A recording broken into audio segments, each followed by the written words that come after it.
Hello and welcome. In example 4, we're going to learn how to scrape multiple web pages, but this time by manipulating the URLs of the web pages we're trying to navigate over. My name's Alex Bradley and I'm a teaching associate at the University of Nottingham, and I'm joined by Richard James, who is a postdoc there too. So, on our journey today, we are going to look at the 5 general ways of kind of extracting information from a web page. So we're going to look at initializing empty vectors to store information. We're going to manipulate the URLs to travel across multiple pages. We're going to have a think about using a for loop to help us navigate over these web pages, and then extract the information from each of those pages that we visit and learn how to store the extracted information.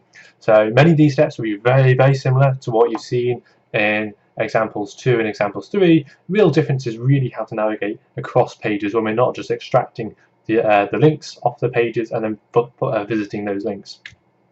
So just to go through kind of the basics, and I'm sure you're kind of more familiar with this. So when you are using a for loop to traverse over multiple pages, it is, and I said this so many times, it's really important to initialize those vectors before you begin the for loop. Otherwise, any vectors created inside that for loop which have information stored in them will get overwritten each run of the for loop, which can be quite frustrating when you get to the end and then you realize that the only information you've got stored is the very last web page that your scraper visited. So always initialize them beforehand, and then create different vectors inside the for loop and append the information which you've created, the empty for loops outside, add on the information you captured inside to the vectors outside, and that's a nice way of getting around this issue and avoiding information being overwritten.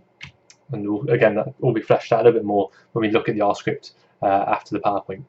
So the real kind of big difference today and example 4 as opposed to example 3 and example 2 is that sometimes you'll come across websites which actually, their web pages don't have links, or it's not easy to extract the links, which can help you get from one web page to another web page to another web page. Sometimes there aren't these nice links between these web pages, which can be quite frustrating. So it can then not be often really useful to actually have a think about how else you might go across navigating web pages. And one of the ways, another way of kind of navigating across web pages, and there are a number of different ways and strategies you can use, but one of the ways is to have a think about whether there is a very systematic structure to the URLs on that site. And if there is, or the page you want to scrape, then you can perhaps try and use the systematic structure of the URLs by slightly changing it or manipulating it to help you navigate across the site systematically. So to flesh that out a little bit more, let's have a little look at this example. So for example, a site might have the URLs look like this. So https www.example.co.uk, page 1, next line page 2, next line page 3. So pretty much the URLs are identical, except at the very end the page number changes. Page number 1, page number 2, page number 3. So I just thought, just before I carry on, I just want to break down a little bit about what URLs kind of are made out of, because they're very structured. So at the very beginning you have HTTPS, which you might have wondered, like, what on earth does that mean? Well, that's simply the protocol by which the information is going to get exchanged. It's a hypertext protocol, and then you've got the domain name. So this is www.example.co.uk, so World Wide Web, example.co.uk is the domain name, and then after that you have another slash, and after that comes folders, and then if there's another slash, then after that comes files, and that's just basically so you're kind of passing along a request to the server for that, and then so it goes off this particular server or this particular domain name, and then this bit helps that server identify the right folder or the right files on their server to kind of relay back to you. So that's really how the server knows where to look for the information that you requested in order to get that back to you. So that's how that works, and how we can use that to our advantage is if we, for example, in this case, because we just need to change the numbers at the end to navigate across these pages, if we use the sequence function in R. So we've already used that when we've created data frames in the past. So we use the sequence function in R. We can generate a sequence of numbers. We can generate a sequence from 1 to 3, which goes up in ones, and then we can then use a for loop to constantly changing the number to then iterate over these pages. Now the slight wrinkle there, and again we'll see this in the R script, this is a bit abstract, is the sequence function will generate, understandably, will generate numbers, or generate variables of a type number. And when you're trying to paste these numbers together with the rest of the URL, then that can create a bit of an issue because the paste function requires two kind of characters or string variables. So the way we get around that is we're going to use the as character function to convert these numbers into characters, and then we can use the paste function to generate this whole URL, and we use the read HTML function to actually download it and parse it. But again, we'll come on to this in the script. I'm sure it'll become apparent. That's kind of the general theory behind it. So this time, when we're using the for loop to navigate web pages, in example 4, our for loop is going to loop over numbers of the generated sequence, so it's not going to loop over URLs as in examples 2 and examples 3. So inside the for loop, we'll then use the paste function to generate that unique URL. So we're going to paste together this section, http://example.co.uk page hyphen, and then this section, the sequence, the character number that we've generated, 1. So that's what we're going to be pasting together. And then we'll use the HTML read HTML function to download and parse the web page in that iteration of the for loop. So when you come on to extracting information, we're going to query that web page that we just downloaded, and we're going to use, as we've used a number of times now, the HTML nodes and HTML text function to pull out the title and the main text, and then we're going to use the HTML nodes function, HTML attributes function with src to extract the picture URLs.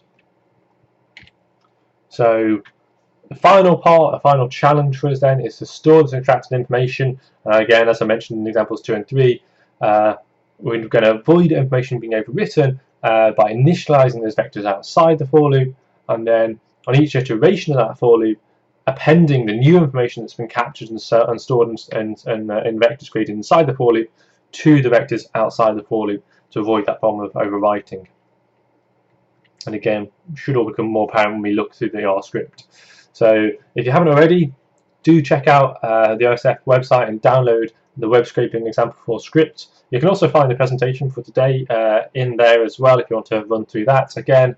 And you can also open up the practice website and go click on example 4 in the side navigation bar.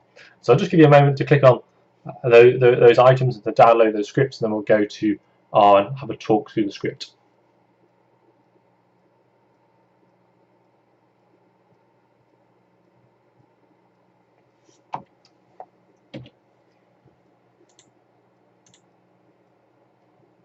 Okay, so here is the script, and the first thing we're going to do, as we always do, is we're just going to run and make sure that the RBEST package is installed and it's is loaded into our library. So if you've already installed it, then please don't install it again.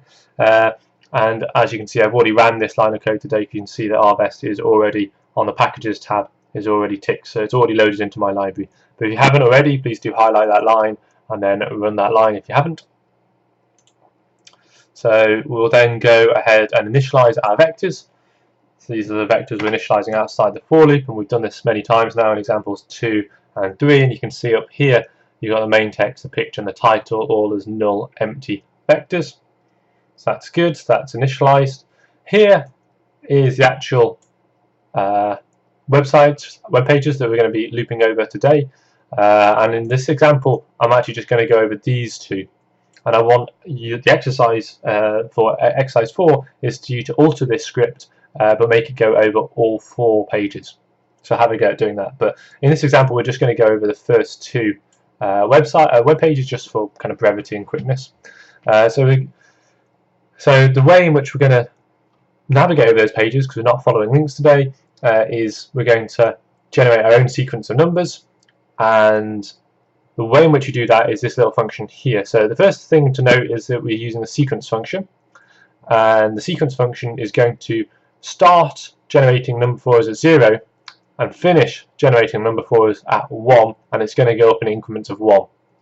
So basically the sequence function in this instance is going to generate 0 and 1, and then that 0 and 1 is going to be converted by the as character function into characters. So zeros and ones won't be of type number anymore, they'll be of type character. So sometimes when you have variables can be of different types. Some can be kind of numeric type, and some can be of character type in R, and some can be a date type.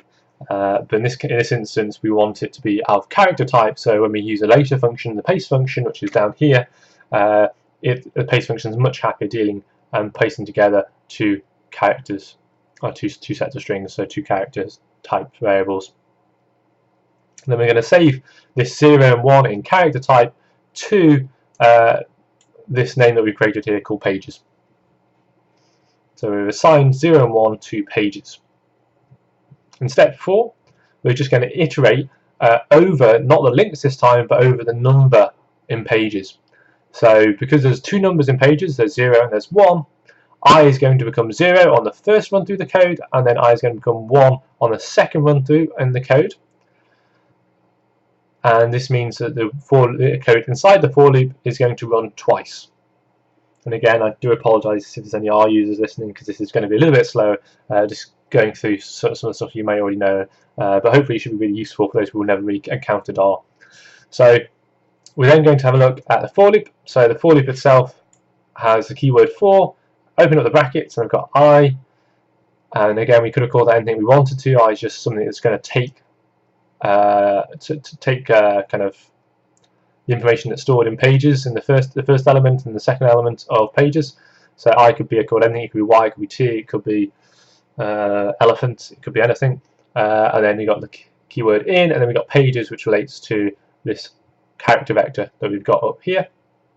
In fact, we can go ahead and generate that character vector now, and you can just see you've got it up here, 0 and 1, and you can see, because it's in speech marks, that it is indeed a character, as denoted also by the character there. If you did, incidentally, just kind of for funsies, let's just call numbers, and then just go sequence, and then go 0 to 10 in ones. If you did just randomly generate that, then you'd find that you've got, instead of a character type, you haven't used as character function in this line, you just got number, and then you've got the numbers from 0 to 10, so you've got 11 elements in that particular vector. So that was just a nice little side note. So we've got pages, which in this case just has 0 and 1 in it, and then we've opened up our curly brackets, and then all the rest of the text inside the for loop is indented, and then the for loop is closed by the end curly bracket. So at the moment we've got system sleep, which then tells the system to have a sleep for 2 seconds. So we're just doing that to be a nice friendly scraper, as explained in examples 2 and 3. And then now this is the really important part. Now we're actually going to generate the unique URL, and we do that by using the paste function. So you've got the paste function, and then you've got the 2 bits of information we want to paste together. So you've got the string, which is the base URL plus kind of the file information as well. And then we've got just our character number, which in the first iteration of this loop is going to be 0, and the second iteration of the loop is going to be 1. So pasting that information together, which will then give us this URL on the first iteration up here, and this URL on the second iteration. You might be wondering, well actually Alex, because you haven't actually got the backslash at the end, is that okay? Yeah, it's absolutely okay. It will still recognise where the page is, and we'll still open up the page, so that'll be fine even if we haven't got the backslash there. And then the final argument here is just a set argument, so it basically says, is there anything you want to put in separating the this particular string and this particular string, and we've just gone, no there isn't, empty space will be fine. And then this print function, I've really just added in just so you can see when it's operating, the for loop's running, the web URL is being created, but you don't need that in at all. We then, once we generated that unique URL, it's really important then to actually have this read HTML function to actually call the web page to download it and parse it. Otherwise, if you haven't banned this line, then basically you're not going to have downloaded the web page, so you're not going to be able to query or extracting the information from something you haven't downloaded. So it's really important to have that line in there and save that, so that that web page is then being saved to example 4. And as you see in examples 1, 2, and 3, we're then going to use HTML nodes and HTML text function to extract the information. So HTML nodes, and we're using that on example 4 because that's going to be the web page. So that's the data, and then we've got the user title, CSS selector for the title there, and again you can generate this using the selector gadget tool, and I'm interested in this particular one here. So I clicked on that, and then I look down, you can see it's also selecting that title, it's selecting that title, but it's not selecting anything else on the page. So you then copy that CSS selector in to that space there, title, and then pass the information to HTML text. So you're passing that node on that web page to HTML text, which will then just extract the textual information at that particular part of the web page. And we're saving that information to the heading. So we should pull out 3 titles from the first page and 3 titles from the second page, so we can expect to have 6 titles. And we do the same for the main content and the pictures. Only difference to the pictures, use HTML nodes, and then use HTML attributes with the src to pull out a picture URL. So I'm not going to go through that in too much more detail, because I know we've done it in examples 2 and examples 3 and example 1. So the final bit is just we're going to then append this information we've got here, heading, main content, and pick, to the vectors we initialized outside the for loop at the very beginning, in order to make sure that the information is stored and saved and is not going to get overwritten every single time. So now we can just run this for loop, and you'll notice each time we run it, it should print out the web page it's going to. So it's gone to that page first, now it's gone to that page, and it's extracted the information. Everything looks good and saved. So now we'll just run this line here, which we've gone through a number of times, just to create our data frame. So our data frame is now popped up here. We can look at the data frame by clicking on the little table button up here, and you can see we've got 6 items, which is good because that's how many items we should have. So you've got 3 articles on each of the 2 pages you visited. And then finally we'll just run that line to remove and clear up our workspace. Excellent. So I think now for exercise 4, I'd like you just to try and modify this script. So if you haven't already, please do download this script. Try and modify this script, but try and get it to run over example page 2 and example page 3, as well as the pages that we've currently got. So have a go at doing that for exercise 4. Okay, thank you very much.